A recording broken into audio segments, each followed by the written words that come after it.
Hello, Sir John Klein. Paano nasabi ng Japan na maaari itong umabot sa bahagi ng Amerika, yung missile?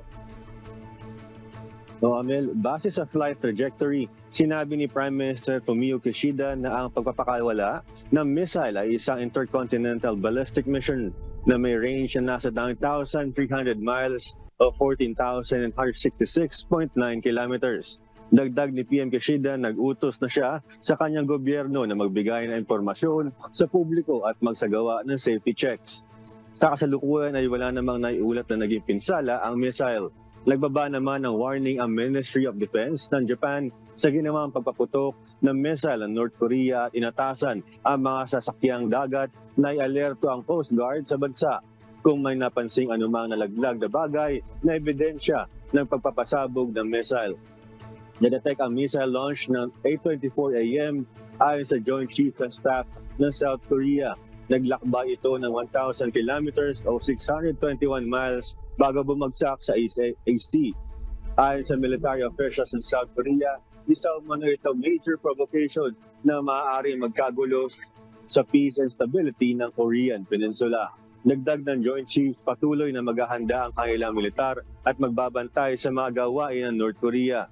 Samantala, agad naman nakipag-usap sa US National Security Advisor Jake Sullivan, kina Korean National Security Office Director Cho Tae-yong at Japanese National Security Secretary General Akiba Takeo matapos ang launch test ng North Korea.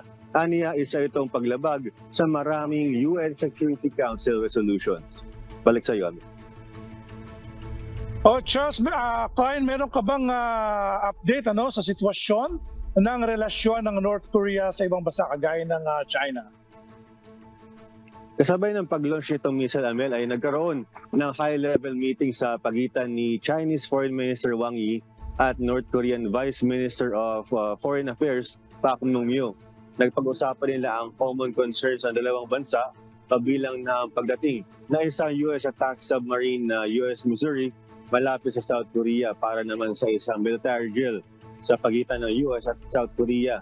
Ayon naman kay Wang Yi, ang mga ganitong provocation ng Amerika at South Korea ay hindi nakakatulong upang matanggal ang tensyon sa Korean Peninsula at hinikayat naman ito ang mapayapang pag-uusap ng mga concern sa lugar. Samantala, ang ganitong mga hakbang ay katulad ng ginawa ng North Korea na missile testing ay mas lalo na paigting sa trilateral cooperation sa pagitan ng US, ang Japan, at ng South Korea, kabilang na ang real-time sharing ng missile tracking data ayon sa mga official sa South Korea. Amen.